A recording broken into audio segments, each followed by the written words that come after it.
told you guys that I was going to actually bring you a part two of how to start a wine business. So first, let me introduce myself. My name is Taylor Miss Marie, aka Taylor Marie, and I actually have my first and my love business. It is a wine business. It is ZaCarti LLc.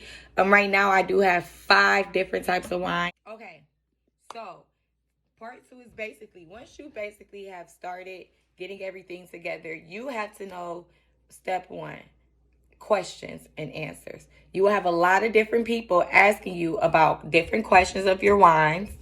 You have to know what they are. You have to know what they're compatible with. You want to know the alcohol percentages. You also want to know the ingredients because some people may be allergic to certain things and you don't want to put something inside of your bottles that they may be allergic to. And that way they come back to you on a doctor's note or a lawsuit. So make sure that you, evaluate, ask questions, answer any questions that they have, and make sure if you don't know a question, just let them know that you don't know right now, but you'll eventually be able to answer their question once you do your research.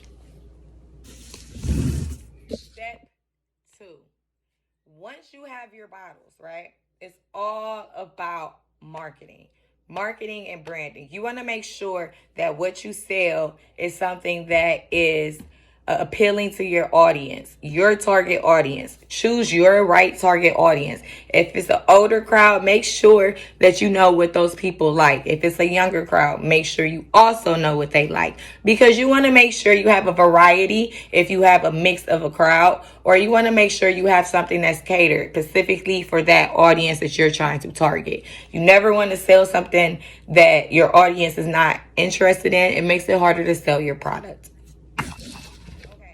So once you have started making sure you know your target audience, your next thing that you honestly need to do, make sure you're looking online. You have to search your physical state. Check out your state's website and check out their liquor control portion of the website. You want to make sure you have your right permits.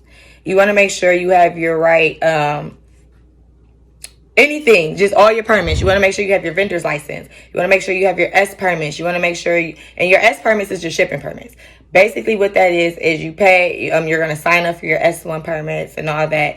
And you want to make sure you have that because you're not going to be able to ship your wine out of state. It is illegal in certain states to be able to go to the post office and send wine out of state to someone. There is a limit to how much you can actually send out to within a year. So I would also suggest that you guys definitely check out your state's liquor control website section and read all the permits and things that's needed. If you also do need any help, check online and find an attorney in your area that specifies in entertainment and clubs, because they will be able to also let you know what you need license wise and permit wise to keep your wine afloat. Now you can sell it in state and be local and have people come to you and you can go to them. But once you get bigger and you want to make more money, you want to get those shipments out, because you're going to have different people that are suggesting your products to other people in other states. You never know who knows somebody. When we're talking marketing, find you someone that's good with labels if you're not good with doing it yourself. Me personally, I don't like doing a lot of extra stuff when I can just kind of help put other people on and we can work off each other. So find you someone that can make you some labels. Now, me personally, go off of your bottle sizes. This would be personally a little bit too small for me on these bottles. But make sure you find someone that can actually label. You also want to make sure that you have your general warning in the back. This basically lets your customer know, and anyone that is of that liquor high standard authority, they know that you have your P's and Q's. You have your government warning that lets everyone know, don't drive with the actual alcohol in your system. Don't drink and drive. Don't be pregnant while drinking. Things of that nature. You want to forewarn them. Although they know these things, you have to put these things on your labels. Everyone has warning labels on something, because you never want a person to say they never seen it when it's right there in their face. That's your alibi. Now, after you do your labels and you have everything set up, you really want to start promoting yourself, getting your friends and family out here. Do wine tastings. Have a group of people come over and try your product.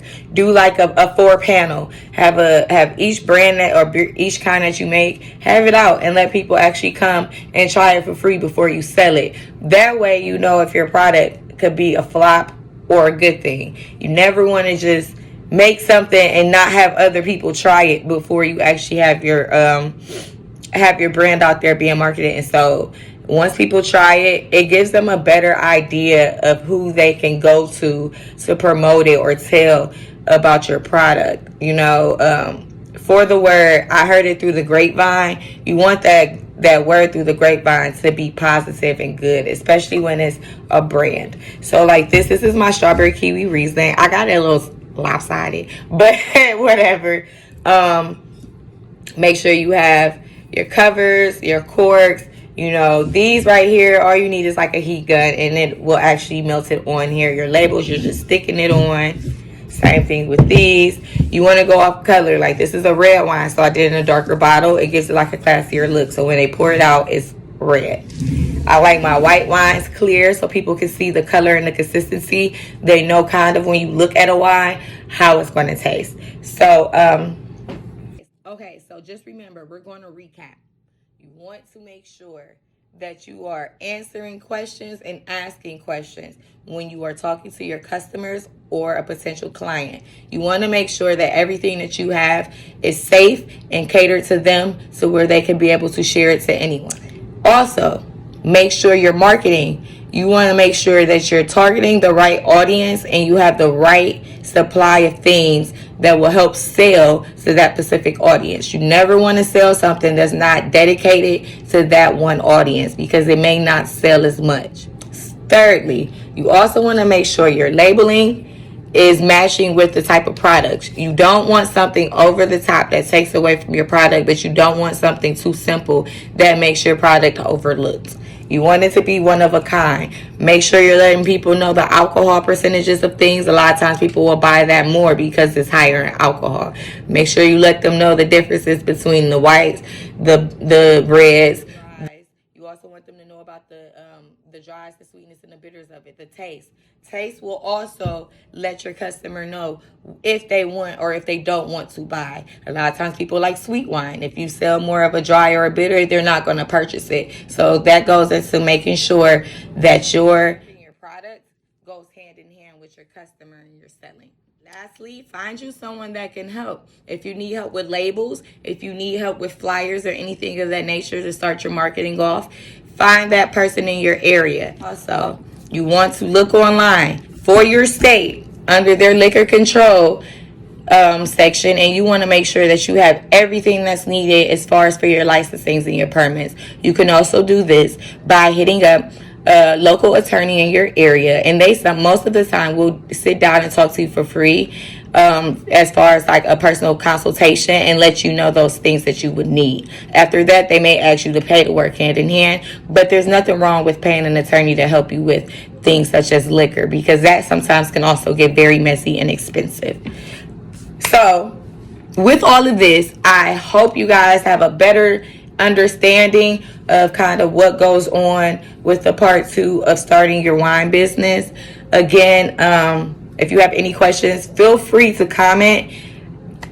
Email me like you have been doing, you guys. Follow me on Instagram, Facebook, and we can talk and chat from there. I love meeting people that are interested in the field that I'm in and that are young and fresh and even older and just mature and seasoned, so where we can collab and bring our minds together and make great tasting wine for great people. If I can do it, I know for a fact you guys can definitely do it. So definitely keep doing what you have been doing.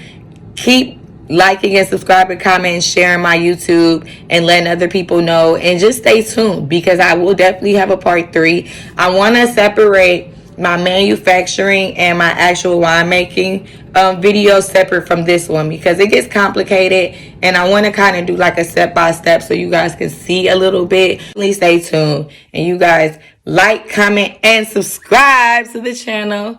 And thank you for watching Taylor Miss Marie's How to Start a Wine Business Part too. I'm out.